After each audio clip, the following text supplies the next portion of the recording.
Buenas tardes. Vamos a continuar con el tema de neurología, enfermedades cerebrovasculares. Bueno, las enfermedades cerebrovasculares, también conocidas como stroke, ictus o apoplejía, se refiere a un conjunto de condiciones patológicas que van a estar caracterizadas por una pérdida súbita, no convulsiva, de una función neurológica debido a una isquemia o a una hemorragia intracerebral. Y se va a clasificar de acuerdo al tipo de necrosis del tejido, así como a su localización anatómica, los vasos que están comprometidos, la etiología, la edad del paciente, y vamos a ver si es o no hemorrágico.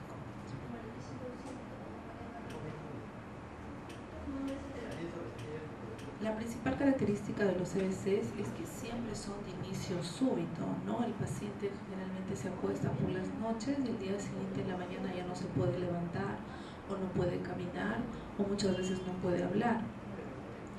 Y tenemos subtipos dentro de la clasificación de los CVCs. Es así, tenemos que saber la definición de lo que sería un accidente isquémico transitorio, también conocido como AIT o como TIA. Es aquel episodio de disfunción neurológica transitoria causada por una isquemia cerebral focal, ¿no?, sin un infarto evidente, ¿no?, que se revierte en menos de 24 horas. Por ejemplo, un paciente que no podía mover su brazo y su pierna derecha y que luego después de 3 horas recupera la movilidad, ¿no? O una persona que de repente no puede hablar por unas 6 horas y luego regresa a la función del habla. Entonces a eso le llamamos un accidente isquémico transitorio y se debe tratar tan igual como un EBC isquémico. El otro término es el ictus o el EBC propiamente dicho, ¿no?, que es aquel déficit neurológico que dura más de 24 horas. Luego también tenemos el ictus progresivo, es aquel déficit neurológico fluctuante y posiblemente pueda haber una transformación hemorrágica. Y un ictus maligno es un infarto de la arteria cerebral media con inflamación del territorio irrigado por esta arteria. Es un ictus generalmente muy extenso, ¿no?, y de mal pronóstico. En cuanto a los factores de riesgo, existen factores de riesgo modificables y factores de riesgo no modificables, ¿no? Dentro de los factores de riesgo no modificables están la edad, la raza, y también podemos añadir ahí en algunas oportunidades también el sexo. Y también los rasgos genéticos, ¿no?, con los cuales viene el paciente. Y los factores de riesgo modificables vienen a ser aquellas enfermedades que van a agravar o van a empeorar la situación del paciente. Por ejemplo, un paciente hipertenso, un paciente diabético, o que sea consumidor de tabaco, fumador de más de 10 cigarrillos al día, que tenga alguna dislipidemia. Y todos estos factores generalmente se pueden controlar, por eso se llaman factores de riesgo modificables. Dentro de los CVCs también podemos hablar, ¿no?, de los CVCs isquémicos. Podemos hablar de una clasificación en la cual podemos dividirlo en un EBC o un ictus aterotrombótico, o sea, un EBC de grandes arterias, producida por el depósito de una placa de lípidos dentro de la íntima de las arterias, o un EBC cardioembólico, que se produce cuando el paciente tiene algún problema cardíaco, por ejemplo, una fibrilación auricular, un infarto agudo miocárdico disinético, una miocardiopatía dilatada o una estenosis mitral, o cualquier valvulopatía, ¿no? Cualquier valvulopatía que tenga la característica de que pueda ser productora de émbolos nos puede dar un ictus cardioembólico.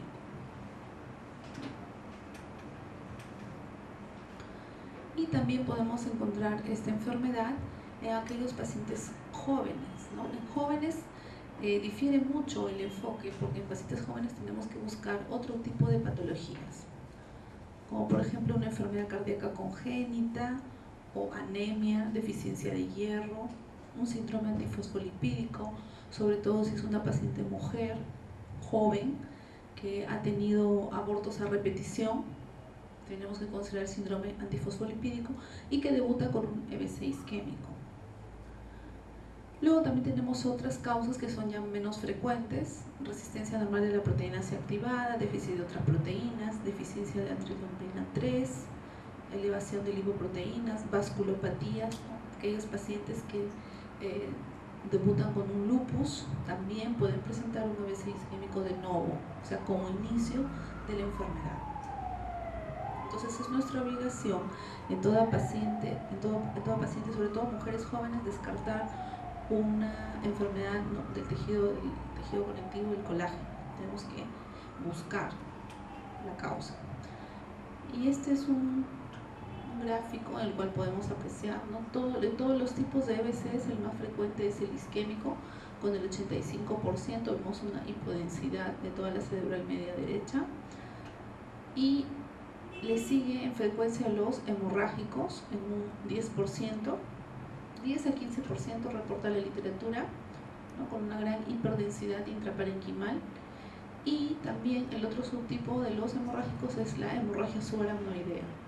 Esta sí se presenta en 5% de los pacientes y generalmente es por la ruptura de un aneurisma o de una malformación arteriovenosa.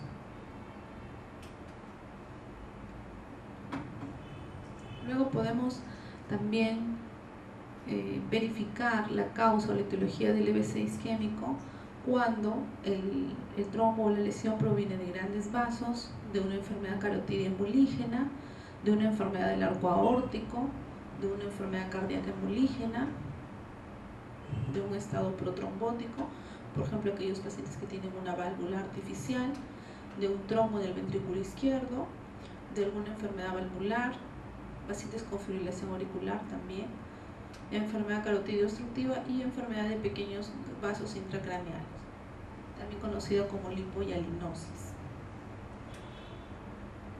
Y según su naturaleza podemos hablar de enfermedad cerebrovascular isquémico y hemorrágico. A su vez este se subdivide: el isquémico en focal o en global. El focal puede ser accidente isquémico transitorio o un ictus propiamente dicho, y este de acá se subdivide a su vez en aterotrombótico, cardioembólico, lacunar, de causa inhabitual y de causa indeterminada, cuando a pesar de haber buscado casi todos los factores de riesgo no encontramos nada. Y el EBC hemorrágico a su vez se divide en hemorragia subaracnoidea, hemorragia cerebral, ¿no?, y la hemorragia cerebral se subdivide nuevamente en parenquimatosa o intraparenquimal, hemorragia ventricular o intraventricular. La hemorragia intraparenquimal, de acuerdo al grado o a la extensión de la lesión o del sangrado, podemos hablar de una hemorragia intraparenquimal lobular, una profunda, que generalmente se da a nivel del tálamo, una del troncoencéfalo o una hemorragia cerebelosa. Y este es un pequeño dibujo en el cual nosotros podemos ver las principales manifestaciones neurológicas que va a presentar el paciente con enfermedad cerebrovascular, ¿no?, sobre todo porque hay una lesión de la vía piramidal y en este caso el paciente va a presentar paresia o plejía, ¿no?, de una mitad, en este caso de la mitad derecha de este paciente, así como también podemos ver una parálisis facial central, ¿no?, en el cual el paciente no puede ocluir el párpado y no puede mover la hemicara derecha. También este paciente puede tener parálisis, ¿no?, de los pares, algunos pares craneales, dependiendo de la localización de la lesión. También puede haber otras manifestaciones, como por ejemplo la paraparesia espástica, que se presenta cuando el paciente ya tiene varias semanas de evolución, ¿no? Si nosotros encontramos una hemiparesia o una hemiplejía flácida, estamos hablando de un proceso agudo de reciente inicio, pero cuando ya esto va hacia la espasticidad, estamos hablando de un problema crónico, ya evolutivo. Luego también es importante aquí tener en cuenta la rigidez de decorticación, en el cual el paciente flexiona ambos miembros superiores, ¿no?, los lleva contra su pecho, y la descerebración en la cual el paciente estira las extremidades o extiende las extremidades, ¿no?, y al dolor no lo logra flexionar. Entonces la descerebración es un estado premortem de muy mal pronóstico en aquellos pacientes en los cuales se encuentra este signo. Acá podemos ver en el lado superior, en la parte superior, a un paciente con una hemiplegia derecha, ¿no? Común con parálisis facial central del mismo lado. Y vemos que cuando un paciente presenta estas manifestaciones, el tiempo en que se demora desde el inicio de los síntomas hasta que llega al hospital puede ser determinante en cuanto a la evolución de su enfermedad. ¿Y por qué decimos esto? Porque si es que el paciente llega en las primeras 4 horas y media, nosotros podemos administrar un tratamiento de trombolisis en el cual vamos a disolver o diluir el trombo que está obstruyendo la arteria que permite la irrigación sanguínea de esa área cerebral. Entonces, si nosotros llegamos a hacer la trombolisis, esta área infartada puede revertir y el paciente puede evolucionar favorablemente. Pero si el paciente llega al hospital después de las 4 horas y media, ya no podremos hacer la trombolisis, simplemente le daremos tratamiento, ¿no?, antiagregante para evitar que se produzca más daño, para evitar la extensión de la lesión. Y bueno, lamentablemente lo que nosotros observamos es que los pacientes vienen después de 4 horas y media, ¿no? Son pocos los pacientes que llegan cerca, más aún los pacientes que vienen derivados de la sierra o que viven en zonas lejanas, muchas veces demora mucho en llegar al hospital, ¿no? Y ya llega cuando ya no hay mucho que hacer en realidad. Entonces nosotros decimos que tiempo es cerebro. ¿Por qué? Porque el tiempo o la precocidad con la cual uno trata al paciente nos va a ayudar a determinar el pronóstico y la evolución de estos pacientes. ¿Cuáles son los patrones comunes de presentación de una enfermedad cerebrovascular? Depende, ¿no? Depende de si el paciente tuvo el infarto en el área dominante o en el área no dominante. ¿Qué quiere decir esto? Esto significa que si un paciente es diestro, ¿no?, si escribe con la derecha, su hemisferio dominante va a ser el hemisferio izquierdo. Entonces, si este paciente diestro tiene una lesión en el área del lenguaje, si en el área izquierda, el paciente no va a tener una buena evolución de ese deterioro del lenguaje. Muchas veces hasta se quedan afásicos.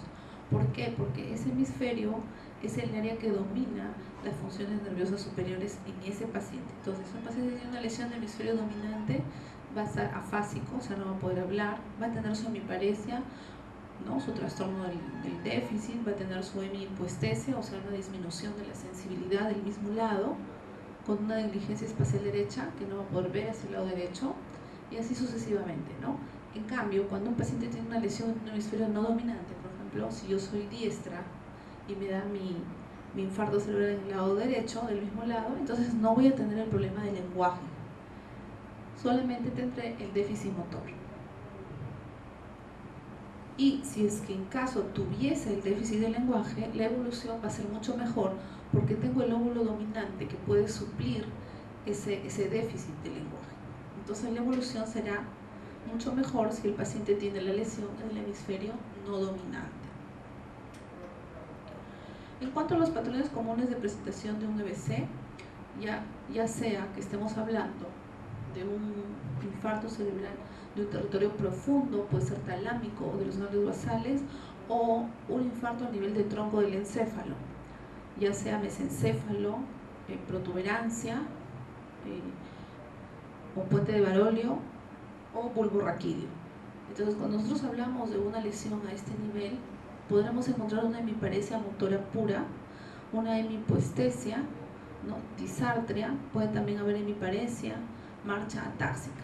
En este caso no hay anomalías cognitivas porque no está alterado el lóbulo frontal, no hay tampoco trastorno del lenguaje o trastorno de la visión.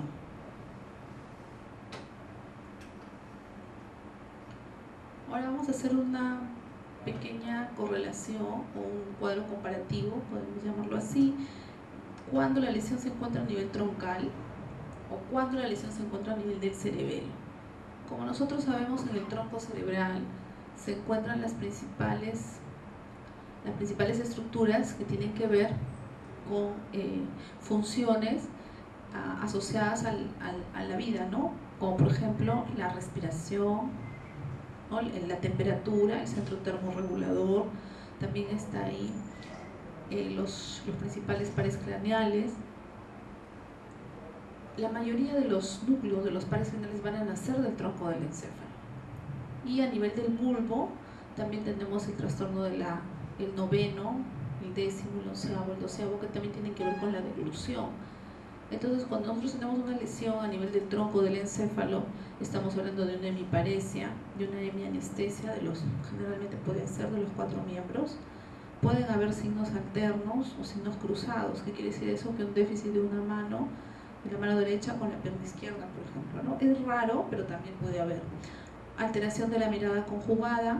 También podemos encontrar nistagmos, que son los movimientos oculares repetitivos. Más frecuentes son los horizontales. Nistagmus horizontal, pero también puede haber nistagmus vertical, o menos frecuente puede haber nistagmus multidireccional. También en estos pacientes puede haber ataxia, disartria y disfagia. Entonces vemos que una lesión troncal es un poco complicada porque maneja muchos centros vitales. Entonces el pronóstico no es tan bueno. Cuando la lesión se encuentra a nivel del cerebelo, ¿no? Hay que tener en cuenta que el cerebelo es el órgano del equilibrio y nos va a ayudar a ponernos de pie, a caminar. Entonces el cerebro, junto con el oído interno, son los dos órganos, podría decirse así, que van a intervenir en un adecuado equilibrio en el paciente. Entonces, si nosotros tenemos una lesión a nivel cerebeloso, vamos a encontrar de todas maneras marcha atáxica. ¿Qué quiere decir la marcha atáxica? Que va a caminar como borrachito el paciente. También puede haber ataxia de un solo miembro del mismo lado y dismetría, ¿no? En la prueba índice-nariz.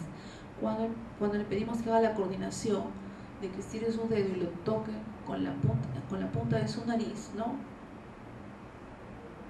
Entonces vamos a encontrar que el paciente no lo va a poder hacer, no va a llegar a la punta de la nariz. Entonces hablamos ahí de una dismetría y esto nos evidencia una lesión cerebelosa.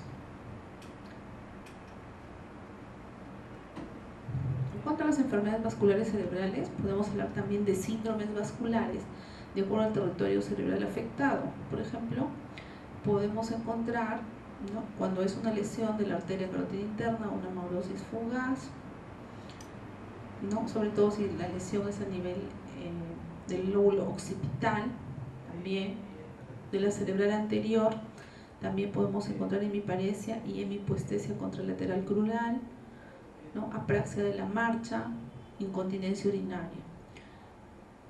También puede haber demencia en cuanto es lesión de la cerebral anterior, porque acordémonos que en el lóbulo frontal está todo lo que son funciones nerviosas superiores, ¿no? Todo lo que tiene que ver con aquellas funciones que nos diferencian de los animales, por ejemplo, el cálculo, la memoria, la inteligencia, el raciocinio, el juicio. Entonces, si el paciente tiene una lesión de la cerebral anterior, va a tener trastornos conductuales. Cuando la lesión es a nivel de la cerebral media, vamos a tener hemiparesia y hemipoestesia contralateral facio-braquial.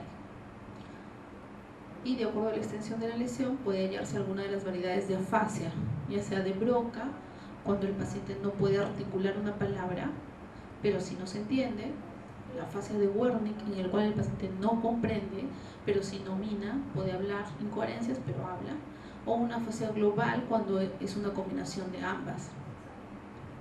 Luego tenemos que en la lesión de la arteria cerebral media también podemos hallar una hemianopsia homónima contralateral, una desviación oculocefálica ipsilateral.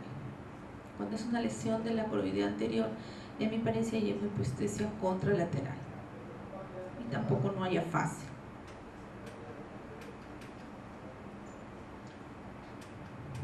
Bueno, aquí tenemos la anatomía y fisiología del síndrome de Wallenberg, que es una variedad, una variante, ¿no? Que es un poco frecuente en realidad, pero sí es bueno tenerlo en cuenta. Se produce cuando la lesión es vulvar bilateral por oclusión de la arteria cerebelosa posterior inferior. Entonces, como la lesión es cerebelosa, vamos a encontrar síndrome vertiginoso, disartria y disfagia, diplopía, hipoestesia facial del mismo lado, hipoestesia corporal contralateral y síndrome de Horner del mismo lado. ¿no? Y aquí está resumido todas las características del síndrome de Walley, ¿no? Se caracteriza porque presenta todas estas manifestaciones a la vez. Y también podemos encontrar marcha atáxica, ¿no? Ahora sí, en cuanto al... Hasta aquí hemos visto el EBC isquémico, ¿no? Habíamos dicho, para completar el tema del tratamiento, ¿no? Trombolisis en las primeras 4 horas y media, y si no llega el paciente en ese tiempo, vamos a tener que dar antiagregantes plaquetarios. Se da aspirina, la dosis es 325 miligramos STAT, y atorvastatina 80 miligramos STAT, y luego se da dosis de mantenimiento. De aspirina es 100 miligramos cada 24 horas y de atorvastatina es 40 miligramos cada 24 horas. Adicionalmente a eso, pues tendremos que dar, ¿no?, aplicar el ABC en los pacientes, ¿no?, lo que es la vía aérea, la respiración, ¿no? Si el paciente tiene una escala de Glasgow menor o igual de 8, se tendrá que someter a intubación orotraqueal, ¿no? Y se le dará su tratamiento de acuerdo a las características del paciente. Y también es muy importante en estos pacientes la medicina física y rehabilitación, que le va a ayudar a mejorar el déficit motor o el trastorno del lenguaje que está presentando. Ahora sí vamos a ver el EBC hemorrágico, ¿no? Siempre cuando nosotros estemos en emergencia y nos llegue este tipo de pacientes, todo paciente con sospecha de un EBC debe tener una tomografía cerebral sin contraste de inicio. ¿Por qué? Porque la tomografía cerebral nos va a evidenciar si hay o no sangrado, ¿no? Si yo tengo un paciente que tiene clínica, es decir, tiene déficit motor, tiene trastorno de conciencia, está convulsionando, y me sale la tomografía, no me sale sangre en la tomografía, o sea, me sale aparentemente normal, se asume que es un EBC isquémico, porque muchas veces en las primeras 6 horas no se evidencia la isquemia o el infarto en la tomografía. Entonces yo, por deducción, tengo que asumir que este paciente tiene un EBC isquémico. Y si es que tiene un EBC hemorrágico, de todas maneras vamos a ver la hiperdensidad o el sangrado en la TAC. Entonces, por eso es muy importante la tomografía, porque el tratamiento es totalmente diferente en un evento cerebrovascular isquémico que en un evento cerebrovascular hemorrágico. Aquí tenemos un paciente en el cual tiene una gran hemorragia intraparenquimal izquierda con invasión ventricular. Vemos todo el área hiperdensa y vemos que aquí está aplastando el ventrículo lateral y produce gran edema alrededor de la lesión. Incluso aquí podemos tener un nivel de sangrado, ¿no?, desde acá hasta acá, y acá una línea imaginaria que se traza igualmente acá. Pero vemos cómo este hematoma se está comportando como si fuese un tumor cerebral. Entonces se está comprimiendo y desplazando la línea media. Luego aquí en el lado izquierdo vemos un paciente con una hemorragia subaracnoidea, en el cual evidenciamos sangre en el espacio, ¿no?, subaracnoideo, de todo esto que brilla, y aquí en el centro vemos un foco hemorrágico que probablemente sea una lesión aneurismática que se ha roto. En cuanto a hemorragia intraparenquimal, podemos decir que este tipo de hemorragia intracerebral va a constituir del 15 al 20% de las enfermedades cerebrovasculares.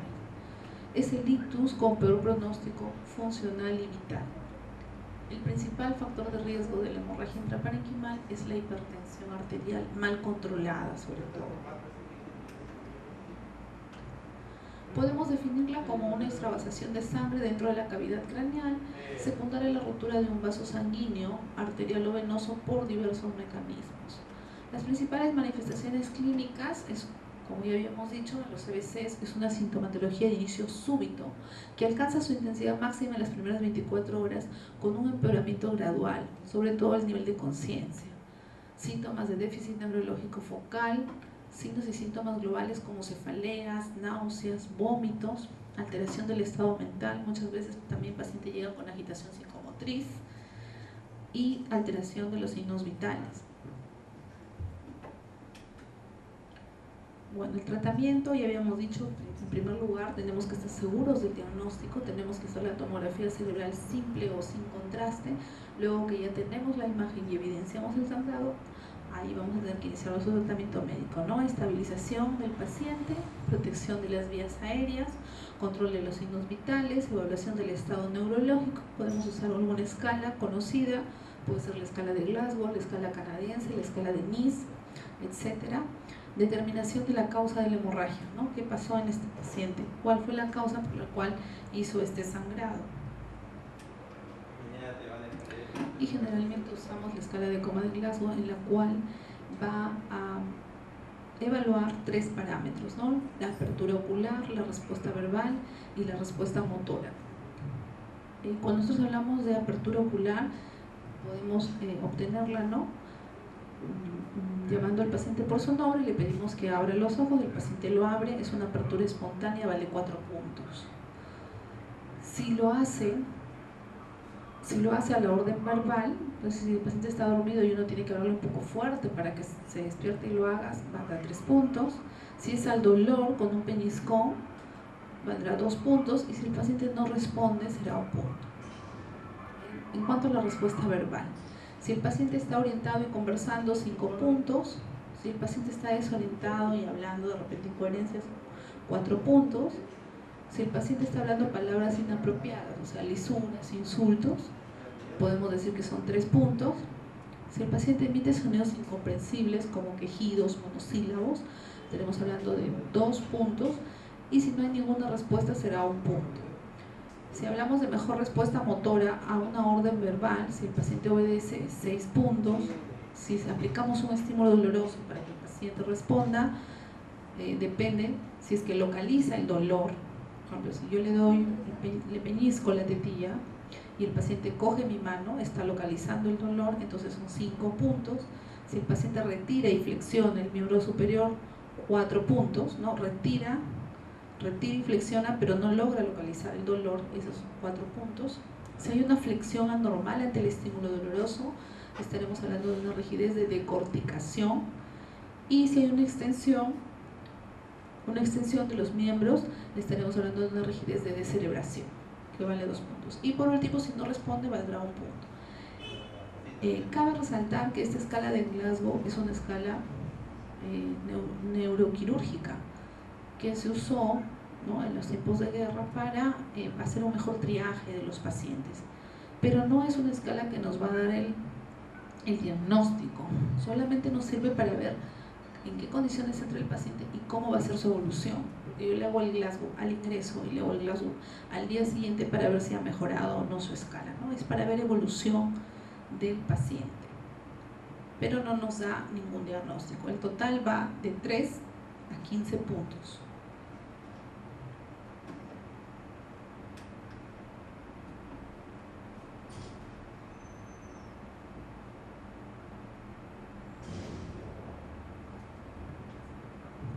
Ahora sí, vamos a ver cuál es el tratamiento, ¿no? En cuanto a EBS hemorrágico, habíamos dicho, necesitamos la tomografía, confirmamos el diagnóstico, evidenciamos el sangrado. Si el paciente está en sopor o coma, o tiene un Glasgow menor o igual de 8 puntos, se debe intubar para asegurar una adecuada oxigenación, ¿no? Acordémonos que el cerebro vive de 2 sustancias, principalmente glucosa y oxígeno. Si le falta glucosa o oxígeno, el cerebro va a ir mal. Entonces puede haber trastorno de conciencia. En este caso, cuando el paciente tiene una enfermedad cerebrovascular, el paciente tiene una depresión respiratoria, no ventila adecuadamente, por lo tanto necesitamos colocar un tubo orotraqueal para que este paciente ventile mejor. La intubación endotraqueal también va a prevenir la aspiración de las secreciones orofaringeas y del contenido gástrico. La hiperventilación también se va a realizar hasta alcanzar y mantener una presión parcial de CO2 entre 30 y 35 milímetros de mercurio. El tratamiento médico: se tiene que elevar la cabecera más o menos entre 20 y 30 grados, se colocará una sonda nasogástrica para una dieta temprana, colocación de sonda Foley para monitorizar diuresis y realizar un balance hidroelectrolítico. En caso de presentar convulsiones, se debe iniciar con anticonvulsivante endovenoso. Nosotros el único anticonvulsivante que tenemos disponible endovenoso es la fenitoína, por lo tanto lo usamos en dosis de impregnación, que es 20 miligramos por kilo, ¿no?, como dosis de ataque. No vale decir, si un paciente pesa 60 kilos, le tendremos que agregar 1200 miligramos endovenoso. Pero hay que administrarlo con una buena dilución, porque generalmente la fenitoína tiende a causar flebitis en los pacientes, ¿no?, que tienen una vía periférica, y si el catéter no es muy, o sea, no tiene una adecuada luz, si es muy pequeño, generalmente va a malograr las venas. Entonces hay que tener en cuenta eso. Fenitoína siempre es con dilución. El tratamiento de la hipertensión intracraneal también tiene que ser evitar factores que aumentan la hipertensión endocraniana. Por ejemplo, la hipoxemia, ¿no?, cuando el paciente no ventila bien, la retención de CO2, que es la hipercarbia, la hipertermia, cuando el paciente comienza a hacer fiebre, y las convulsiones. Todos estos son factores agravantes, y estos factores deben ser revertidos con tratamiento sintomático, ¿no?, en una unidad de ictus o en una UCI, si es que tenemos, que sería lo ideal. Si hay signos de hipertensión endocraniana, entonces agregamos manitol al 20% a dosis de 0,25 a 0,5 gramos por kilo cada 4 horas al inicio, y luego vamos bajando de acuerdo al estado del nivel de conciencia del paciente. Si es que el paciente no puede recibir manitol porque es un paciente que tiene insuficiencia renal o que tiene otra contraindicación, tendremos que administrar furosemida a dosis de 10 miligramos cada 6, cada 8 horas, dependiendo, ¿no?, de qué tipo de paciente estemos hablando. Tenemos que mantener una osmolaridad menor o igual de 310 miliosmol por litro. En estos pacientes no se debe indicar el corticoide porque no nos ayuda para este tipo de edema. Hay también que hiperventilar si fallan los agentes osmóticos, mantener una presión parcial de CO2 entre 30 y 35 milímetros de mercurio. Entonces vemos que lo ideal es que estos pacientes estén monitorizados constantemente por un personal de enfermería, para que pueda garantizar que todas estas indicaciones se cumplan y el paciente esté en un ambiente adecuado. Si tenemos una falla en los signos vitales, por ejemplo una hipertensión arterial muy severa, tenemos que administrar tratamiento médico de inmediato. Los pacientes con hemorragia intraparenquimal pueden producir un aumento de la presión arterial sistémica, que se conoce como efecto de Cushing, que es reversible, y en este caso tenemos que usar un antihipertensivo que tenga ciertas condiciones que nos permita disminuir la presión de forma rápida y oportuna.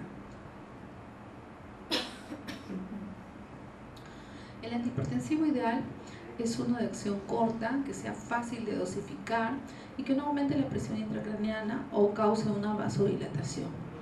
El antihipertensivo ideal, ¿no?, que ha propuesto el Ministerio de Salud es el labetalol, y se empieza con una dosis de 20 miligramos intravenoso como bolo, y si el efecto es parcial se puede seguir aumentando la dosis. Ahora, nosotros acá en Trujillo no tenemos labetalol, lo que tenemos es el enalaprilato, ¿no? Entonces podemos usar el enalaprilato en dosis de 2,5, vienen apoyos de 2,5 miligramos por 2 mililitros o 1,25 miligramos por mililitro. Y nos ha ido bien con el enalaprilato, entonces sí lo podemos usar. En pacientes que presenten hemorragia intraparenquimal relacionada al uso de anticoagulantes, aquí sí tenemos que corregir de inmediato la coagulopatía.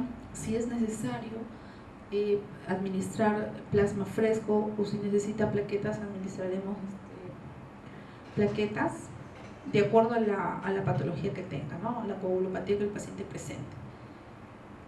Si esta hemorragia intraparenquimal se presenta en un paciente joven, aquí tenemos que sospechar intoxicación alcohólica, uso de etanol, clorhidrato de cocaína o anfetaminas o cualquier droga, ¿no?, de estas nuevas que siempre aparecen. Entonces tenemos que pensar ante un paciente joven, generalmente varón, con una enfermedad cerebrovascular hemorrágica, tenemos que pensar en algún tipo de intoxicación.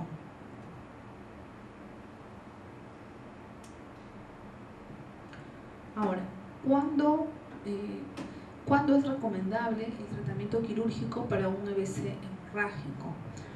Podemos decir que es recomendable en una hemorragia cerebelosa que tenga más de 3 centímetros, con un deterioro neurológico, compresión del tronco o hidrocefalia. es urgente el tratamiento. ¿Por qué? Porque el cerebelo se encuentra en la fosa posterior y la fosa posterior es una fosa muy pequeñita. Entonces cualquier aumento de volumen a este nivel va a producir compresión del tronco encefálico y por lo tanto va a producir hernia oncal y puede el paciente llegar a fallecer. También es recomendable la hemorragia asociada a una lesión estructural, ya sea aneurisma, malformación arteriovenosa o angioma cavernoso, que tiene posibilidad de un buen pronóstico funcional y cuya lesión estructural es accesible a la cirugía, quiere decir que esté periférico. En pacientes jóvenes con hemorragia lobar de tamaño moderado o grave, sin aspecto de angiopatía amiloide que curse con deterioro neurológico, ¿no? Generalmente la angiopatía amiloide se caracteriza por ser múltiples focos hemorrágicos, pero en pacientes ancianos. Son múltiples focos hemorrágicos en paralelo, en una tapa. Entonces eso no se opera, ¿no? Solamente cuando es una hemorragia grande o moderada en un paciente joven.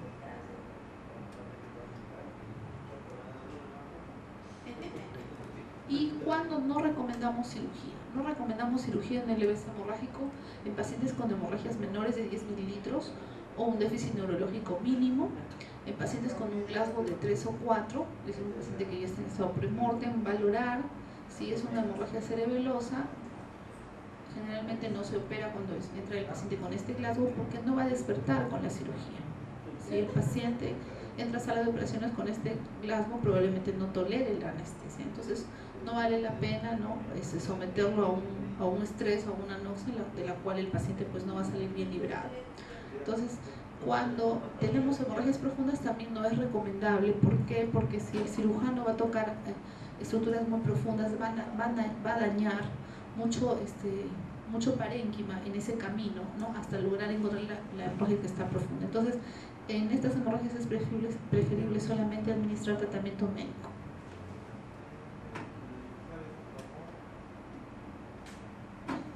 Ahora sí vamos a hablar de hemorragia subaracnoidea.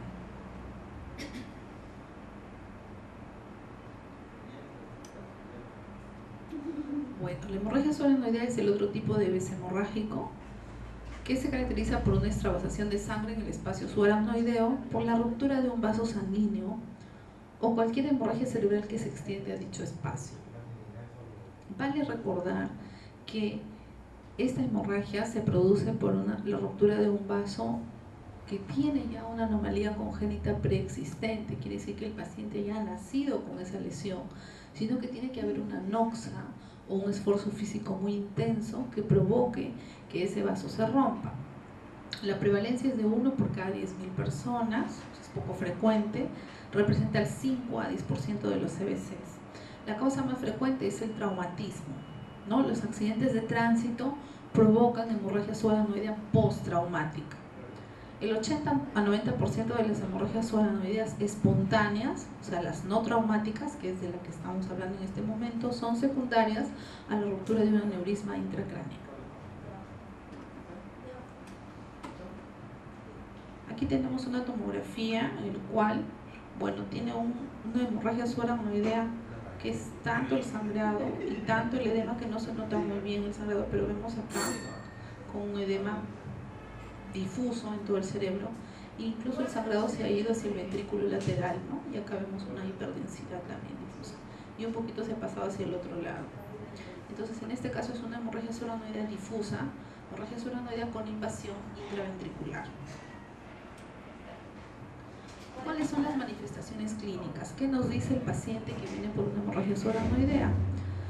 Sintomatología de inicio súbito, que alcanza su intensidad máxima en las primeras 24 horas y que va empeorando en forma gradual, ¿no? El paciente nos refiere una cefalea de gran intensidad, es decir, un dolor de cabeza que lo refiere como el peor de su vida. Nunca antes ha sentido un dolor tan grande, tan intenso, y eso es lo que nos refiere a los pacientes. Generalmente es tipo latido y se asocia a náuseas y vómitos, con alteración del estado mental, con alteración de los signos vitales.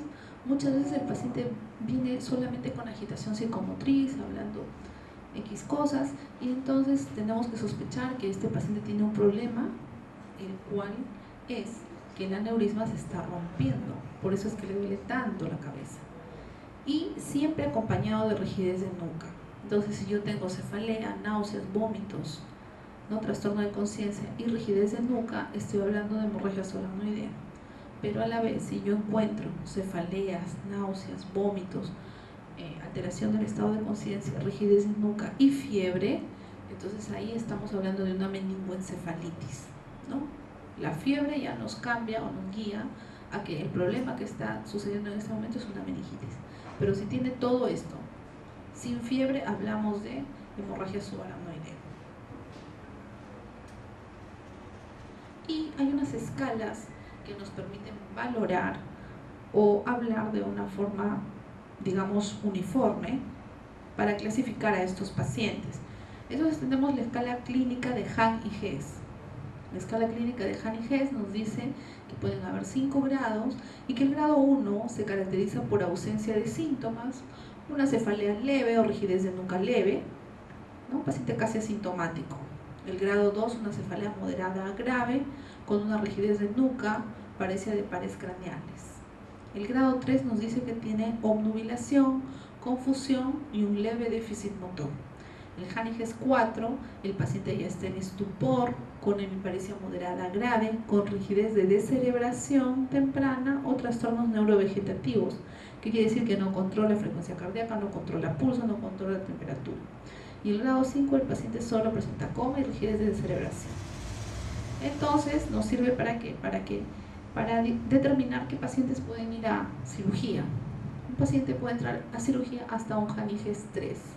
Si tiene un Hahn y Hess 4 o 5, el pronóstico es muy malo.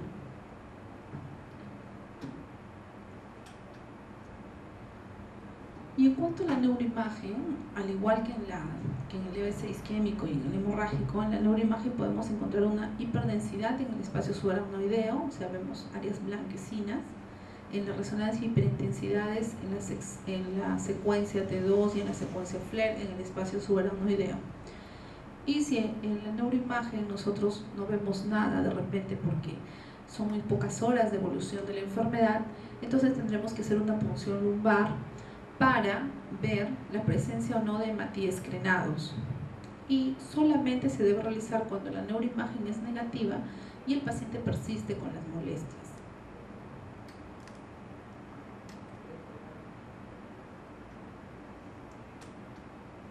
Y la otra escala que nos ayuda en este caso es la escala de Fisher.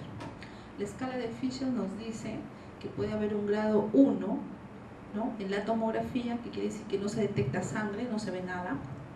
Un grado 2 en el cual hay una disposición difusa de la sangre en el espacio subaracnoideo, sin coágulos localizados, en una capa vertical menor a 1 milímetro, quiere decir que es una capa muy delgadita de sangre, una capa muy fina, que muchas veces un ojo inexperto no lo ve.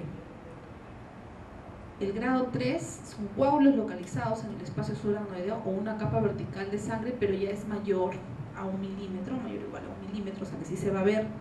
Y el Fisher 4 es cuando el paciente tiene sangre intraparenquimatosa o intraventricular.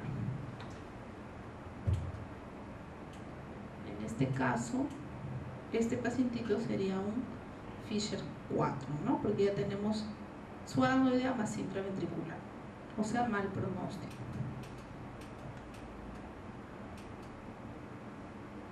Y así nosotros podemos combinar, ¿no?, por ejemplo, un Hahn y Hess con un paciente con hemorragia subaracnoidea con un Hahn y Hess 2 y con un Fisher 1, es decir, ¿no? O sea, es un paciente con sintomatología leve y el cual en su tomografía pues no se ve el sangrado. Entonces así podemos combinar para hablar todos en una forma uniforme. Acá tenemos las medidas generales, ¿no? Como casi todas las patologías cerebrovasculares, reposo físico y psíquico, se le dará benzodiazepinas o haloperidol, analgesia con paracetamol u opioides, ¿no? Nosotros usamos generalmente fentanilo por bomba de infusión para sedar a estos pacientes, hidratarlos de 3.000 a 4.000 mililitros al día de solución fisiológica isotónica, con control frecuente de la natremia, es decir, del sodio sérico y los balances hídricos, ¿no? Para lo cual al paciente se le tiene que hacer análisis de gases arteriales en forma seriada. Evitar la hiperglucemia, ya que puede aumentar la acidosis láctica intraneuronal en condiciones de isquemia cerebral. No nos conviene que el paciente haga hiperglucemia porque aumenta el edema cerebral. Evitar las maniobras de Valsalva, ¿qué quiere decir? El pujo, ¿no? El vómito o la defecación, porque estos pueden provocar un resangrado y se tiene que usar antieméticos o laxantes o ablandadores de las heces para que el paciente no haga o haga el mínimo esfuerzo físico en el momento de la defecación. También tenemos que dar una profilaxis de la hemorragia digestiva con omeprazol, ya que estos pacientes están sometidos a mucho estrés. Sostén nutricional temprano, preferentemente por vía enteral, o si no también le colocamos su sonda nasogástrica y le pasamos por ahí sus alimentos, ¿no? Su dieta licuada. ¿Cuáles son las principales complicaciones de la hemorragia subaracnoidea?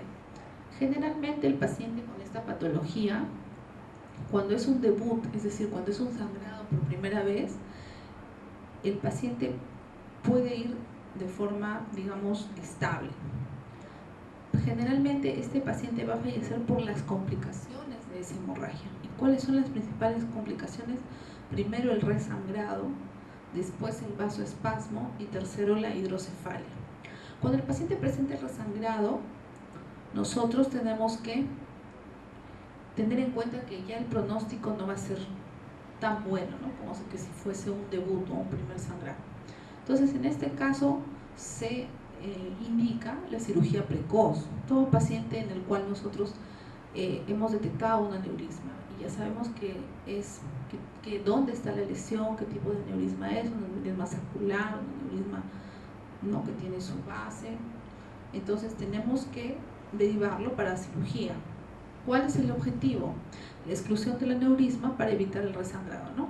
Se le puede poner un clip, se le puede hacer terapia endovascular, se lo puede tapizar todo con cemento, con yeso, con coils. Ahora hay múltiples técnicas para poder anular el aneurisma.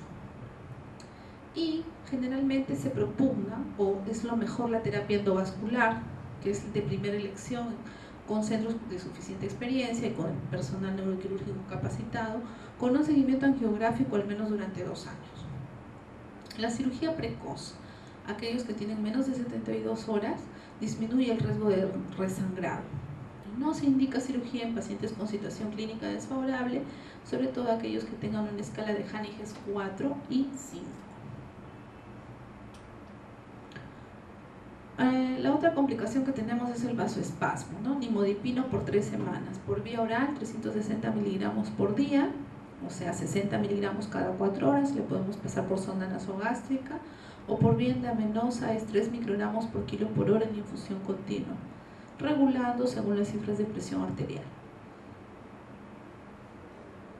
También podemos aumentar la dosis, ¿no?, hasta alcanzar 30 microgramos por kilo por hora, pero vamos a ver de acuerdo a los niveles de presión que maneja nuestro paciente.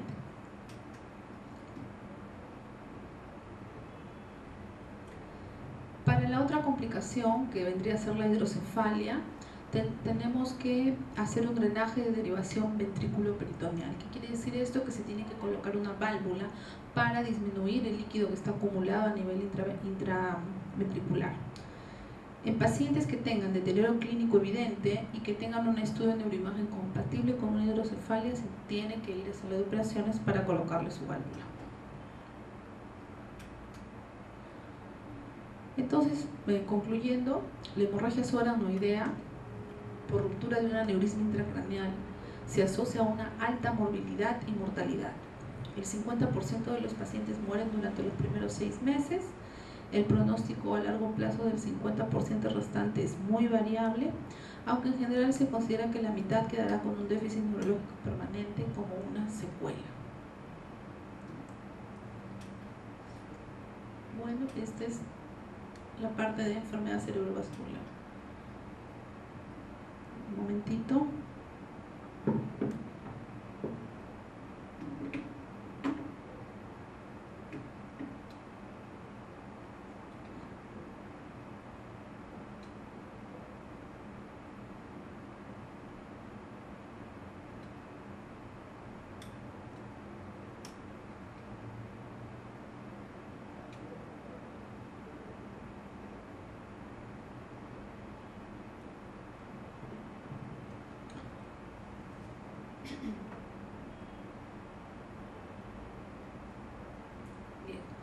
Ahora vamos a continuar con el tema de epilepsia. Bueno, como ustedes saben, la epilepsia se caracteriza por un conjunto de movimientos, ¿no?, generalmente tónico-clónicos, en los cuales el paciente va a perder la conciencia. Y tenemos algunos científicos, personas famosas que han sufrido de esta enfermedad y en los cuales esta enfermedad no ha sido un impedimento para que ellos puedan hacer grandes logros, ¿no? Así tenemos, por ejemplo, ¿no?, Napoleón Bonaparte, ¿no?, uno de los más grandes combatientes. Esta celebridad, porque es una celebridad, ganó muchas batallas, nació en Córcega el 15 de agosto de 1969 en Santa Elena, Reino Unido, y falleció el 5 de mayo de 1821. Él fue un emperador francés, ¿no?, y durante un periodo de poco más de 10 años adquirió el control de casi toda Europa occidental y central mediante una serie de conquistas y alianzas. Y desde muy joven él padeció crisis epilépticas. Luego tenemos a Albert Einstein, alemán, ¿no?, que nació en el año 1879 y murió en Estados Unidos en 1955. Él está considerado como el científico más importante del siglo XX, además de ser el más conocido. Y su gran descubrimiento es la teoría de la relatividad, ¿no?, y en 1915 presentó la teoría de la relatividad general, en la que reformula el concepto de la gravedad. Por sus explicaciones, ¿no?, sobre el efecto fotoeléctrico y sus numerosas contribuciones a la física, fue en el año 1921 el Premio Nobel de Física. Entonces, ¿cómo podemos definir a la epilepsia, ¿no? La epilepsia es un disturbio cerebral caracterizado por una predisposición persistente del cerebro para generar crisis epilépticas, con consecuencias tanto neurobiológicas, cognitivas, psicológicas y sociales, ¿no?, porque antiguamente pensaban de que se le metían ahí los demonios, los espíritus, y que por eso el paciente tenía estos movimientos anormales, cosa que no es así. Las crisis epilépticas son manifestaciones excesivas y o hipersincrónicas de las neuronas cerebrales, usualmente autolimitadas. Pero estas crisis convulsivas tienen una característica: se repiten de la misma forma en cada paciente en forma individual. ¿Qué quiere decir? Que cada persona tiene su patrón de crisis convulsivas. No todos convulsionan de la misma forma, ¿no? Pero en una persona sí se repite con un mismo patrón. Entonces, eso también nos ayuda para hacer el diagnóstico, ¿no? Las crisis epilépticas en realidad son muy pleomórficas, quiere decir que se van a manifestar de distintas formas, muy variadas, pero sí son estereotipadas para un individuo dado. Quiere decir que ese paciente va a tener crisis de ausencia y siempre va a tener el mismo tipo de crisis, dependiendo de la zona cortical que se vea afectada. Las crisis son impredecibles y transitorias, son de inicio súbito y de una duración cortita. El examen auxiliar para el diagnóstico es el video electroencefalograma.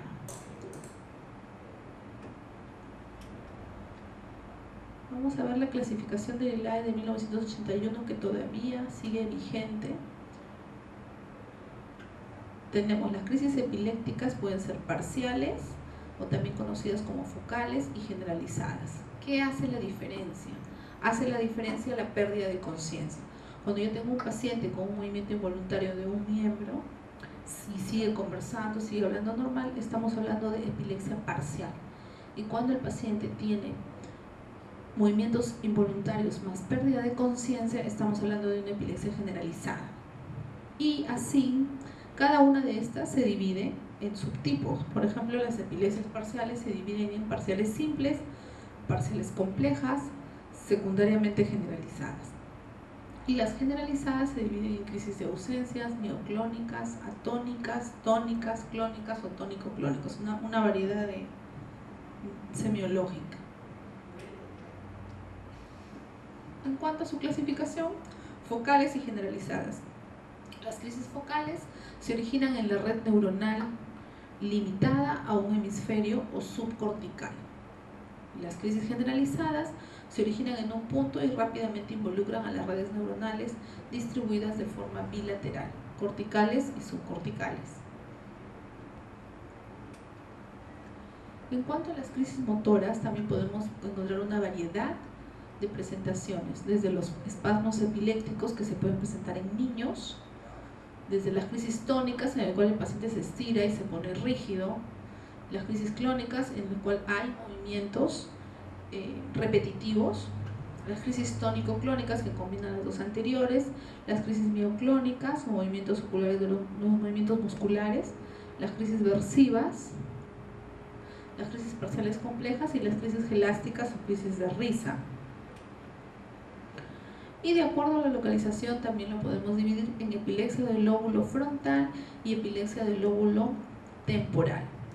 La epilepsia del lóbulo frontal tiene una característica, que es difícil, muy difícil su diagnóstico, porque generalmente el paciente va a debutar como si fuera un paciente que tuviese una patología psiquiátrica.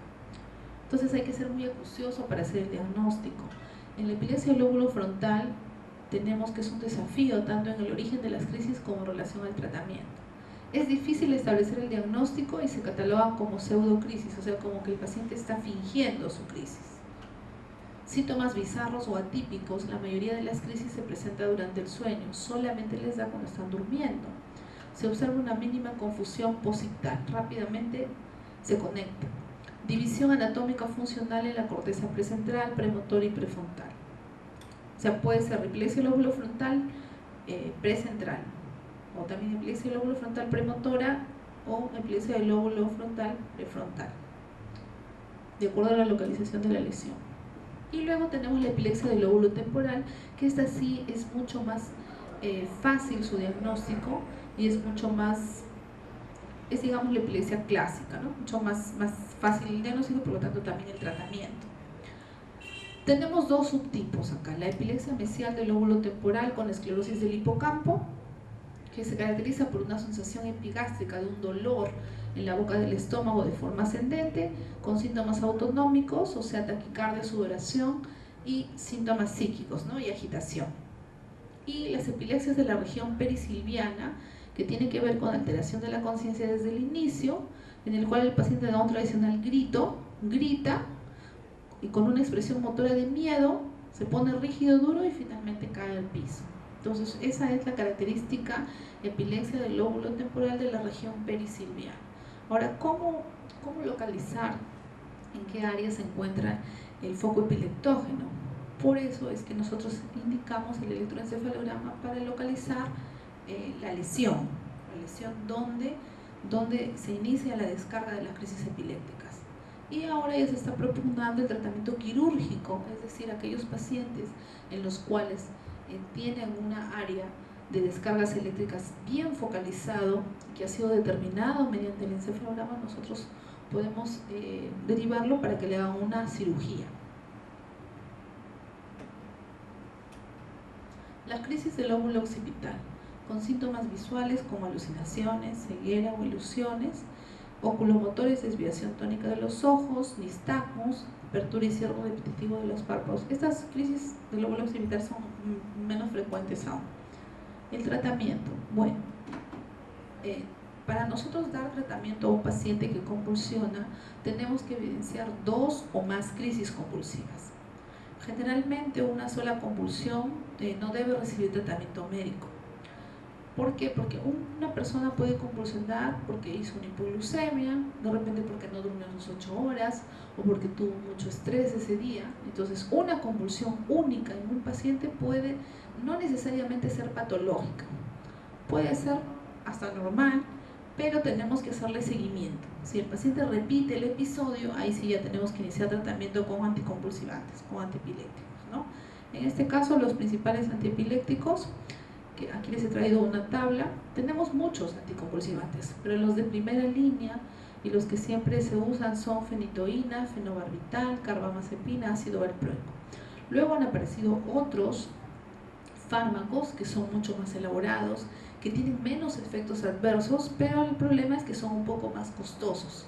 Entonces tenemos que ver un riesgo-beneficio, ¿no? Tenemos que ver qué anticonvulsivante o qué antiepiléptico le va a caer mejor a una determinada persona, pero tenemos que asegurar el seguimiento del tratamiento, ¿no? No es cuestión de que compre hoy día que es el último, el mejor, el que tiene menos efectos, pero de repente para el otro mes ya no va a tener para comprar. Entonces tenemos que asegurarnos la continuidad. En cuanto a los principales fármacos, tenemos la carbamazepina, que es un nombre genérico, que viene como Tegretol, como Carbatrol. Sus indicaciones de uso son las epilepsias parciales. Las epilepsias parciales complejas secundariamente generalizadas o epilepsias parciales simples. También está indicado en gestantes. La carbamazepina es el más inocuo de todos los antiepilépticos. Eventos adversos comunes tenemos falta de equilibrio, ¿no? Es decir, que camine como borrachito, agudeza visual borrosa, visión borrosa o mareos. Los eventos adversos poco frecuentes, problemas hepáticos, anemia y leucopenia.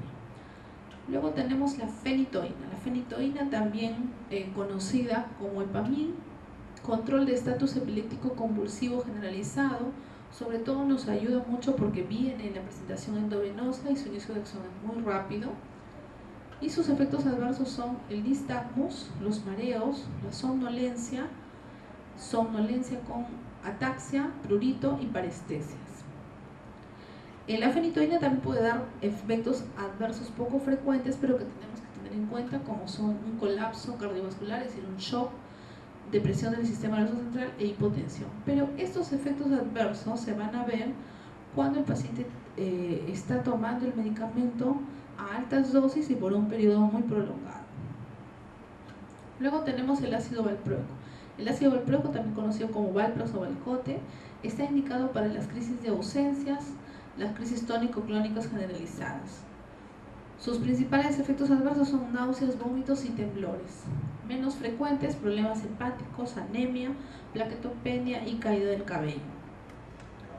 Luego tenemos el levetiracetam. El levetiracetam es una de las últimas drogas que ha llegado, que sobre todo se usa para epilepsia refractaria o epilepsia de difícil control. Se usa también en epilepsia parcial en adultos y niños, en convulsiones tónico-clónicas generalizadas. Sus efectos adversos son mareos, cansancio y debilidad. Puede presentar irritabilidad,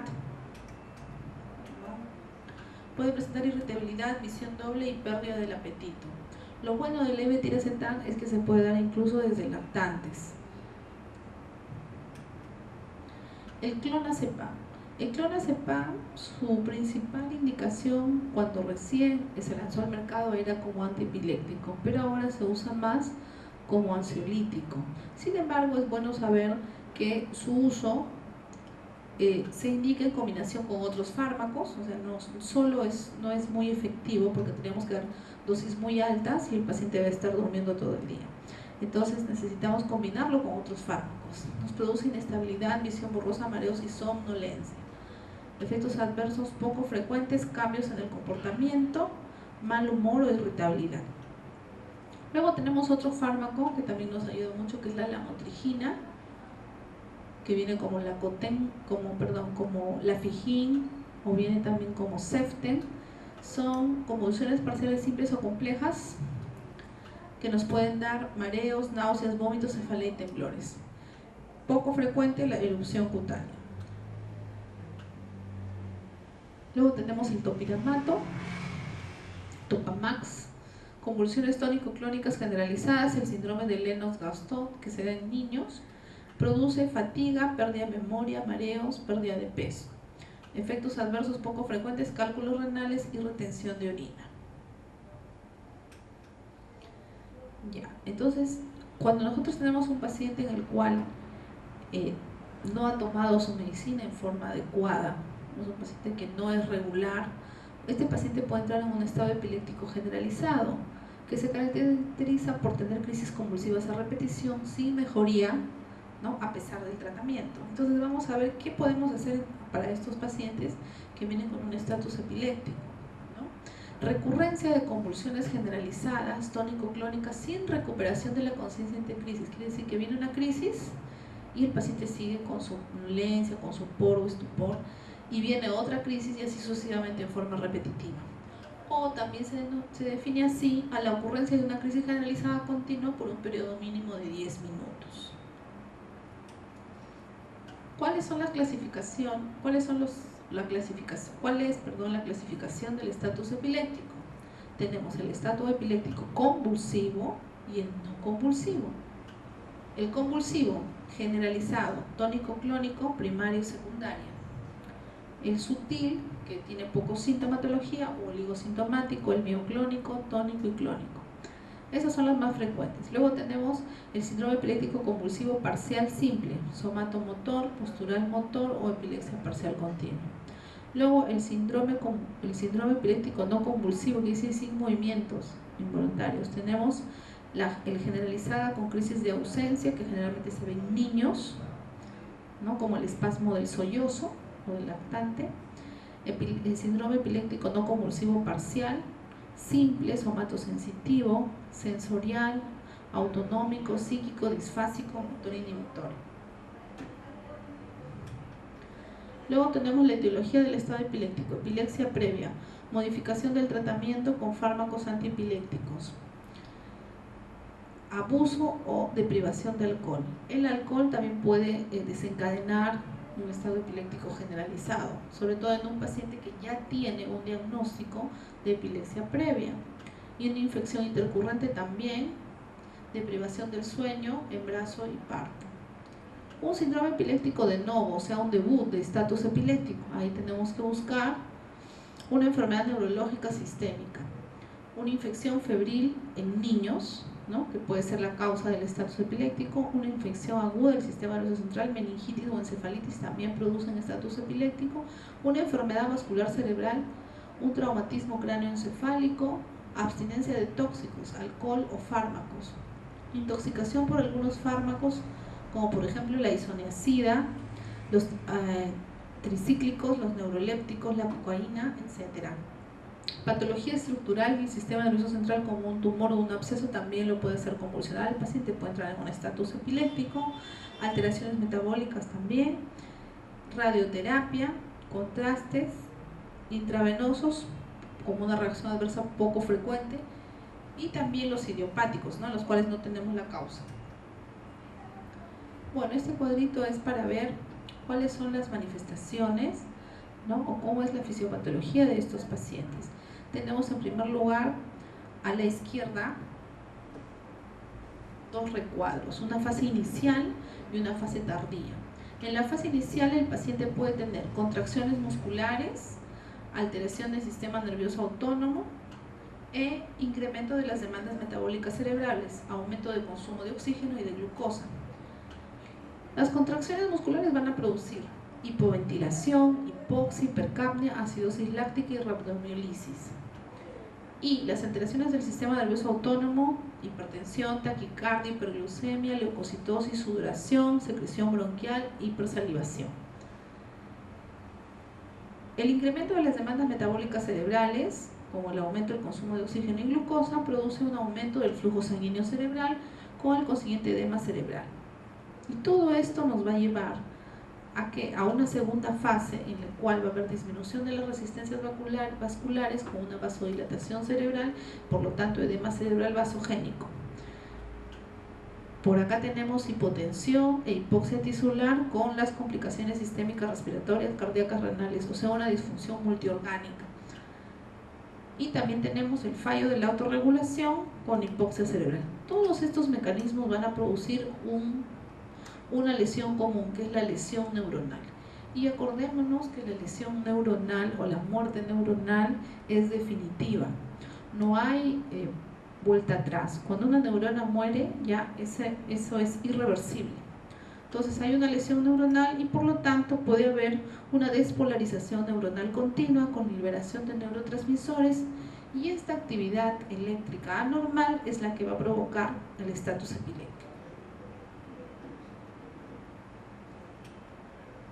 ¿Cuáles son los criterios diagnósticos para poder definir un estado epiléptico generalizado? Tenemos en primer lugar una única convulsión epiléptica de más de 10 minutos de duración. Serie de convulsiones epilépticas observadas en emergencia durante las cuales no hay una recuperación de la conciencia entre ellas. El tiempo no conocido de convulsiones, con convulsiones generalizadas por más de 5 minutos observadas en emergencia. Cualquiera de estos criterios nos va a dar el diagnóstico de estatus epiléptico generalizado. En cuanto a los criterios de ingreso, todos los pacientes con cualquiera de los criterios diagnósticos deben ser derivados a un hospital nivel 3. El tratamiento, cuando llegue el paciente, ¿no? Nosotros estamos en emergencia porque estos pacientes generalmente llegan a la emergencia, tenemos que primero tratar el estado epiléptico convulsivo generalizado, mantener una vía aérea permeable, canalizar una vía endovenosa, realizar algunos exámenes auxiliares como un hemograma, hemoglobina, glucosa, urea, creatinina, dosaje de electrolitos. A los 2 y 3 minutos, canalizar una vía con cloruro de sodio. Luego tenemos tiamina, 100 miligramos endovenoso diluido en 10 centímetros de cloruro de sodio al 9 por mil. Si se sospecha o confirma la hipoglicemia o se desconoce causa del estado, administrar 25 gramos de glucosa, o sea, 250 mililitros de dextrosa al 10%, o 50 mililitros de dextrosa al 50%, o 4 ampollas de dextrosa al 33%. ¿Por qué? Porque corremos el riesgo de desarrollar una encefalopatía de Wernicke. Entonces, en la encefalopatía de Wernicke primero tenemos que administrar la tiamina y después hacemos la corrección de la dextrosa.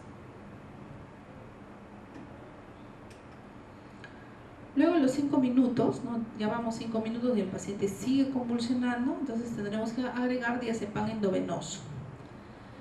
Luego tendremos que agregar una infusión simultánea de fenitoína sódica a dosis de 20 miligramos por kilo, ¿cierto? Como dosis de impregnación, de acuerdo al peso del paciente. Si luego de pasado media hora y ya hemos hecho todo el ABC, hemos administrado la fenitoína endovenosa, luego de media hora, si persisten las molestias, tenemos que adicionar, ¿no? O completar la carga con fenitoína, y si es que persiste ya tendremos que usar otro anticonvulsivante. En este caso tendremos que utilizar fenobarbital. Fenobarbital, dosis de impregnación es 20 miligramos por kilo.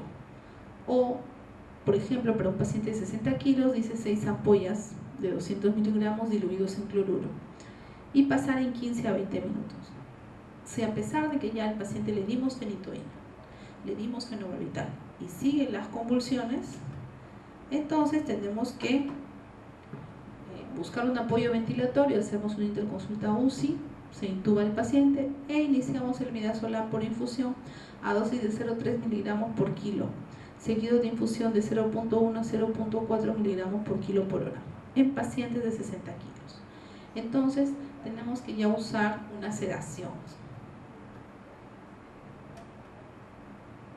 Y si en caso el paciente pues sigue convulsionando a pesar de todo esto, ya tendremos que agregar pentotal sódico en bolo endovenoso de 3 a 10 miligramos por kilo en media hora hasta 3 horas.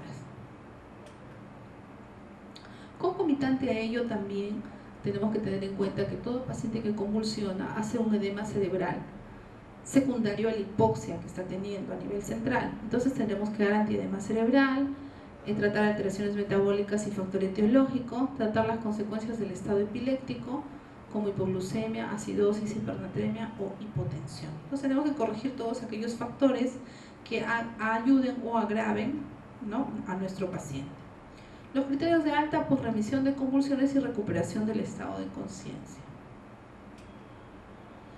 Muy bien, entonces hasta aquí hemos terminado con el tema de epilepsia. Ahora vamos a pasar a un tema que es muy interesante y que se está dando mucho ahora debido a que ha cambiado la pirámide poblacional, ¿no? Antes habían más jóvenes y menos ancianos, ahora hay más ancianos y menos jóvenes.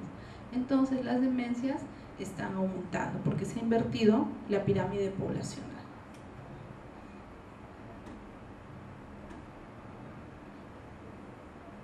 Entonces, ¿qué conocemos nosotros como demencia? Bueno, la demencia viene a ser el deterioro progresivo y gradual de las funciones nerviosas superiores, que puede ser adquirido o con preservación del nivel de conciencia. La prevalencia de demencia obviamente aumenta con la edad. ¿Por qué? Porque la pérdida de ciertas funciones, como la pérdida de memoria, la pérdida del ser independiente, de realizar sus actividades de vida diaria solo, es parte del envejecimiento normal o natural de la persona. Entonces, un paciente que tiene pérdida de memoria a los 70 años, hasta cierto punto es normal que tenga esa pérdida de memoria, porque es parte de la evolución normal del paciente. Nosotros nacemos, crecemos, nos reproducimos y luego morimos lentamente, porque vamos hacia un deterioro de todas nuestras funciones cerebrales, ¿no? Y finalmente terminamos como unos niños. Entonces se invierte. Entonces, este deterioro progresivo de las funciones superiores adquirido y con preservación del nivel de conciencia va a aumentar conforme pasa la edad. La pérdida de una única función intelectual no es criterio suficiente para el diagnóstico de demencia, ya que suele afectar a todas las funciones intelectuales. ¿Qué quiere decir esto? Que nosotros tenemos una serie de funciones nerviosas superiores, como son el cálculo, el juicio, el raciocinio, la inteligencia, que nos diferencian de los seres inferiores, o sea, nos diferencian de los animales. Entonces, esas funciones nerviosas superiores hacen que nosotros seamos diferentes, marcan la diferencia con los animales. Cuando estas funciones nerviosas superiores se pierden, podemos hablar de un estado de demencia. Pero la pérdida de una única función, por ejemplo, solamente la pérdida de memoria, no me hace el diagnóstico de demencia. No es un criterio suficiente. Tenemos que tener dos o más funciones nerviosas superiores alteradas para poder catalogar a un paciente como un paciente con un síndrome demencial. ¿Cuáles son las causas de la demencia? Generalmente, o la primera causa es la enfermedad de Alzheimer. Esta enfermedad, como ustedes saben, es una enfermedad hereditaria que se transmite, ¿no?, en las generaciones y que abarca generalmente un 50 a 90% de los pacientes. También se puede ver la demencia a infartos cerebrales múltiples, es decir, aquellos pacientes que tuvieron varios EBCs, ¿no?, isquémicos, hemorrágicos. Hay pacientes que les da 3, 4 veces la enfermedad cerebrovascular. Ellos hacen una demencia vascular, es decir, una demencia porque tiene muchas zonas infartadas. Generalmente esto se produce en el 5 a 10% de los pacientes. Luego tenemos la demencia por alcohol. Aquellos pacientes que son consumidores crónicos, que son alcohólicos, cuando llegan a cierta etapa de su vida comienzan a hacer síndrome demencial también por el consumo, y generalmente se presenta en 5 a 10% de los pacientes. Luego tenemos los trastornos endocrino-metabólicos, también pueden producir demencia, por ejemplo, pacientes que tienen hipotiroidismo o pacientes que presentan déficit de vitamina B12. Aquellos pacientes diabéticos también, que tienen los infartos lacunares pequeñitos, pero que son varios, también con el tiempo pueden hacer su demencia. Pacientes que tienen una neoplasia intracraneal, un tumor, por ejemplo, un tumor a nivel del lóbulo frontal puede producir un síndrome demencial como un inicio, o un síndrome confusional como un debut de un tumor. Y estos pacientes van a tener deterioro de las funciones cognitivas, ¿no?, por el efecto de masa y desplazamiento que tienen estas patologías. Un hematoma subdural crónico, que es muy frecuente encontrar hematomas subdurales en pacientes ancianos, porque no es necesario que ellos se golpeen la cabeza fuerte, sino cualquier topecito o cualquier golpe que ellos tengan les puede provocar un hematoma subdural, siendo que es tan pequeñito que está ahí en forma crónica, creciendo, y muchas veces es oligosintomático, no nos damos cuenta. Un hematoma subdural crónico, una hidrocefalia a presión normal, también la hidrocefalia produce deterioros cognitivos, produce un síndrome demencial. Otras enfermedades degenerativas como la enfermedad de Pick, también la enfermedad de Parkinson, que es muy frecuente, tenemos demencia asociada al Parkinson, la enfermedad de Huntington, las infecciones del sistema nervioso central también, pacientes con HIV presentan también síndrome demencial, pacientes con sífilis o con la enfermedad de Creutzfeldt-Jakob.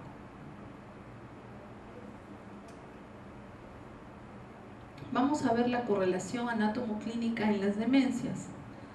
Nosotros sabemos que a nivel del sistema nervioso central tenemos corteza cerebral y parénquima cerebral que está debajo de la corteza. Entonces lo podemos dividir en área cortical, o sea, corteza cerebral o sustancia negra, y área subcortical, que es sustancia blanca. Cuando nosotros hablamos de anatomía patológica, cuando hablamos de demencia, tenemos que decir que las demencias corticales se localizan en la corteza de los lóbulos frontales, parietales, temporales y en el hipocampo. Y mientras las demencias subcorticales se van a producir en los núcleos grises profundos del encéfalo, ¿no? Por lo tanto va a tener otra sintomatología. En cuanto a la clínica, manifestaciones clínicas, en la demencia cortical vamos a tener afasia, es decir, el paciente va a tener trastorno del lenguaje, apraxia, agnosia y acalculia. ¿Qué quiere decir esto? La afasia, como nosotros sabemos, es un trastorno del lenguaje, ¿no? El paciente no habla muchas veces, otras veces no comprende, no domina, no repite, no tiene esa fluidez para hablar. La apraxia. La apraxia es el conjunto de movimientos que yo hago para realizar una determinada acción. Por ejemplo, si yo me quiero poner un saco, ¿no? Yo puedo estar mirando televisión, cojo mi colgador de ropa y meto una manga, la otra manga y finalmente me coloco mi saco, lo abotono, le subo el cierre. Ese conjunto o esa secuencia de movimientos que yo hice para ponerme el saco, eso se llama praxia, que son conjuntos de movimientos repetitivos para realizar una determinada acción. Y esa praxia se aprende desde la infancia. Por ejemplo, si yo quiero prender un fósforo para encender mi cocina, debo coger la cajetilla de fósforos, abrirlo, voltearlo, la manija de la cocina y encenderlo. Entonces todos esos conjuntos de movimientos que yo hago para encender mi hornilla, eso se llama praxia. Cuando el paciente no puede realizar ese conjunto de movimientos, se dice que el paciente tiene apraxia. Sin y praxia movimientos, sin movimientos. El paciente no puede realizar esos movimientos para realizar una determinada acción. La otra manifestación es la agnosia. El paciente no reconoce, ¿no? Y el paciente no reconoce con los órganos de los sentidos. Por ejemplo, la agnosia visual. Lo ve de repente el objeto, pero no sabe reconocer qué cosa es, ¿no? O la agnosia táctil. Se le da una moneda y se le dice al paciente que cierre los ojos, que toque la moneda y que vea de qué es, ¿no? Qué es, de cuánto es su valor. Y la acalculia cuando el paciente no puede calcular. Esas son las manifestaciones de una demencia cortical. Ahora sí vamos a hablar de una demencia subcortical.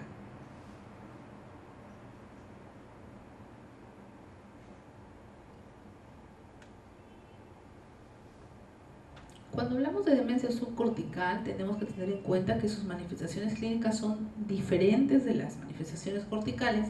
Acá podemos tener retardo psicomotor, movimientos involuntarios anormales, disartria, es decir, que no se entiende bien la pronunciación de la palabra, alteraciones de la postura y depresión. Y acá tenemos los principales ejemplos, ¿no?, de las patologías de las demenciales. Acá tenemos a nivel, en el lado, bueno, a su lado derecho, tenemos de las demencias corticales, la principal es el Alzheimer, la enfermedad de Pick, de Creutzfeldt-Jakob, las meningoencefalitis también pueden producir hipoxias, las vasculares como los CVCs a repetición, las neoplasias y las postraumáticas. Todas estas son demencias corticales. Y para las demencias subcorticales tenemos la enfermedad de Huntington, la enfermedad de Parkinson y Parkinson Plus, la enfermedad de Wilson, VIH, también los vasculares, las neoplasias y las postraumáticas. Entonces, cuando nosotros tenemos un paciente con infartos, con EBCs o infartos cerebrales a repetición, podemos tener una demencia córtico-subcortical, o sea, una demencia combinada. Igualito en las neoplasias, también demencia córtico-subcortical, y en las postraumáticas de asimismo, córtico-subcortical. Quiere decir que la extensión de la lesión es grande y que está afectando no solamente a la corteza, sino también a la sustancia blanca. Por eso se le denomina así.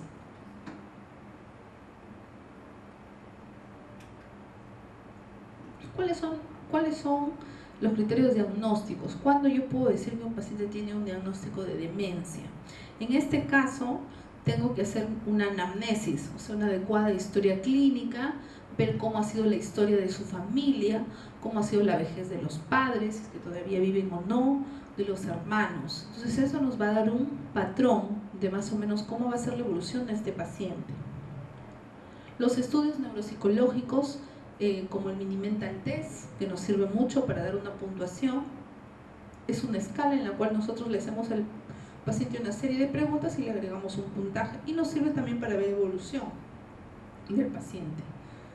Y tenemos que hacer de todas maneras un estudio de neuroimagen, ¿no? Habíamos visto que se puede hacer una resonancia magnética de encéfalo, ¿no? Una tomografía con emisión de positrones. Bueno, esto no tenemos acá ni el SPECT ni el PET, pero sí lo que tenemos es una resonancia magnética y nos sirve para descartar problemas orgánicos, ¿no? Por ejemplo, descartar que el paciente no vaya a tener un tumor, un cisticerco, algún hematoma sudural que haya pasado desapercibido por ahí. Entonces, esto nos ayuda para ver también si el paciente tiene atrofia cortical o tiene leucoencefalopatía no multifocal en aquellos pacientes HIV, o tienen alguna otra lesión estructural que esté predisponiendo a que nuestro paciente haga un cuadro demencial.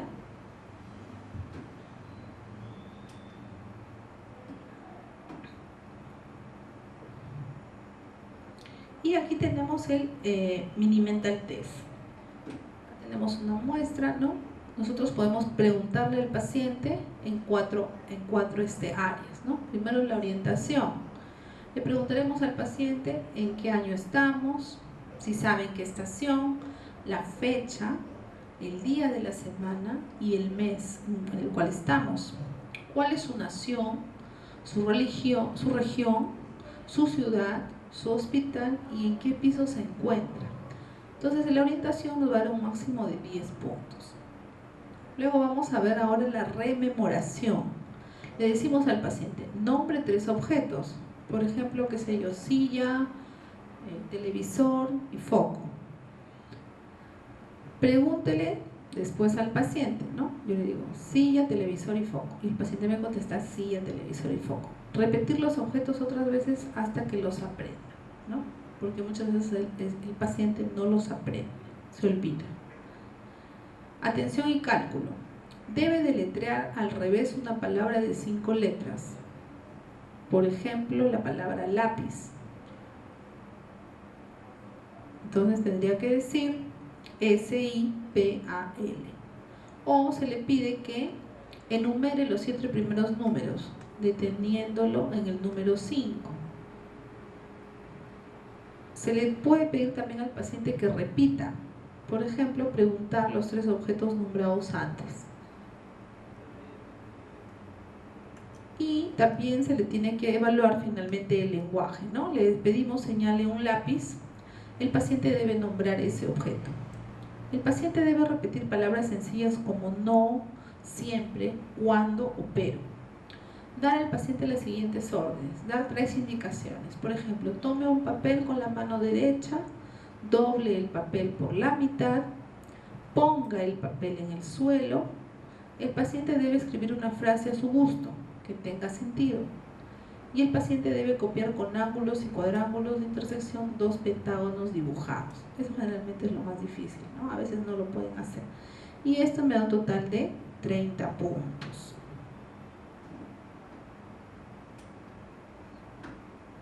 Ahora sí vamos a ver una de las demencias más frecuentes que tenemos y con la cual nos encontramos, que es la enfermedad de Alzheimer, ¿no? Alzheimer fue un científico alemán que descubrió este cuadro demencial y se le puso su nombre en honor a esta enfermedad. El Alzheimer es la causa más frecuente de demencia en Occidente. El inicio de los síntomas generalmente es a los 65 años. Su inicio es insidioso y su progresión es lenta. Acá tenemos una tomografía muy sugestiva de un paciente con enfermedad de Alzheimer.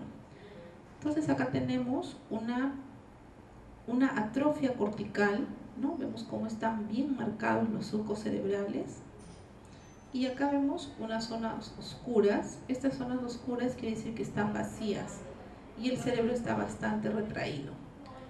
Entonces demuestra un aumento marcado del sistema ventricular, ¿no? Y como hay mucha atrofia cerebral, o sea, falta cerebro, el cerebro está achicado, está retraído, entonces da la falsa impresión de que el paciente tuviera hidrocefalia, pero no es una hidrocefalia, sino es una ventriculomegalia a expensas de una atrofia cortical severa.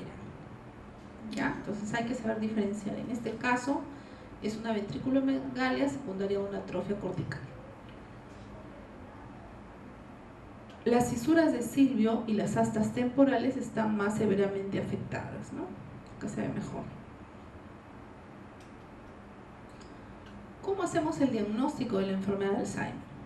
Como nosotros hemos dicho, el diagnóstico de casi todas las enfermedades neurológicas es un diagnóstico netamente clínico, orientado a la historia clínica y a la anamnesis acuciosa del examinador.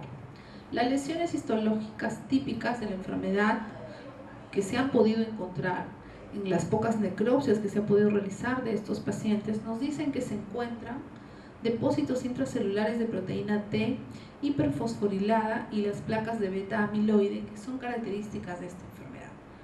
Luego tenemos que también se encuentran los ovillos neurofibrilares y las placas seniles. Pero estos no son patognomónicos, quiere decir que no son exclusivos de la enfermedad de Alzheimer y se pueden encontrar en otras formas de demencia.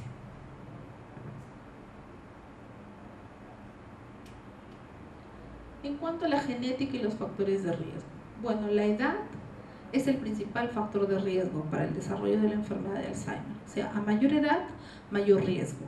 En el 25% de los casos hay el antecedente familiar. La enfermedad de Alzheimer se hereda en un 5 a 10% de los casos con carácter autosómico dominante. 3 locus cromosómicos cuyas mutaciones se han asociado a la enfermedad de Alzheimer de inicio precoz. El gen de la proteína precursora de amiloide en el cromosoma 21.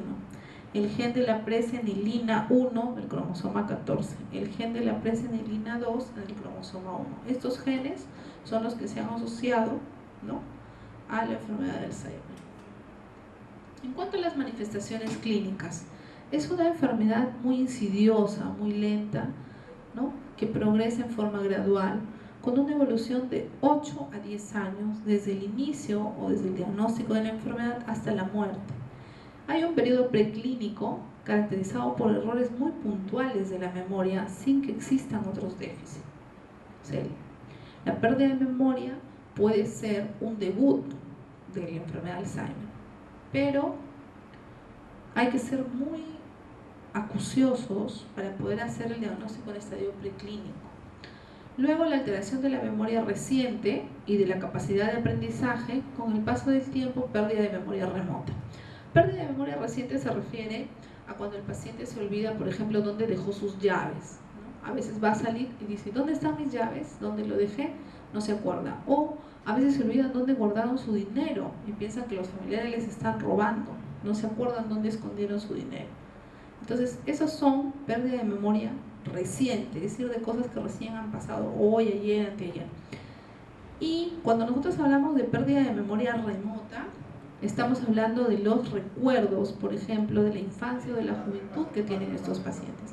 Generalmente en la enfermedad de Alzheimer lo primero que se pierde es la memoria reciente y luego ya se pierde la memoria remota. Es por eso que estos pacientes generalmente piensan o dicen que son más jóvenes, ¿no?, que están en la época de la Segunda Guerra Mundial, se acuerdan del terremoto del 70. Entonces todos esos recuerdos remotos son los que también nos ayudan a hacer el diagnóstico, porque muchas veces la pérdida de memoria reciente pues, puede ser parte del envejecimiento normal y no necesariamente ser un Alzheimer.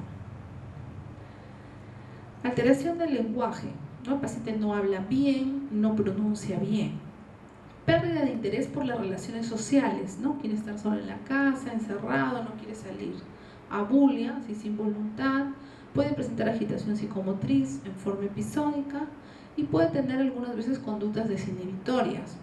¿Qué quiere decir esto? Que se vuelven un poco exhibicionistas. ¿Cuál es el tratamiento farmacológico de las enfermedades demenciales, ¿no? Ahora tenemos muchas opciones en realidad para el tratamiento de la demencia, pero ningún tratamiento es curativo. Lo que hacen estos medicamentos son disminuir o parar la pérdida de memoria. Quiere decir que no les va a devolver la memoria, simplemente hace que esta pérdida o esta progresión de la pérdida de memoria sea más lenta.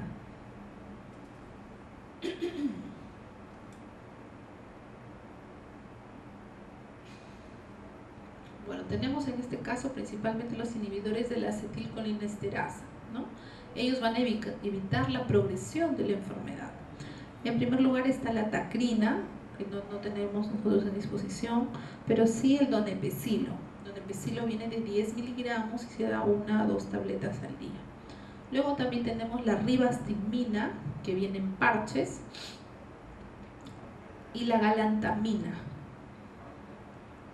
Y últimamente tenemos también a disposición la memantina. Entonces podemos dar un tratamiento farmacológico combinado, tanto con inhibidores de la acetilcolinesterasa como con la memantina.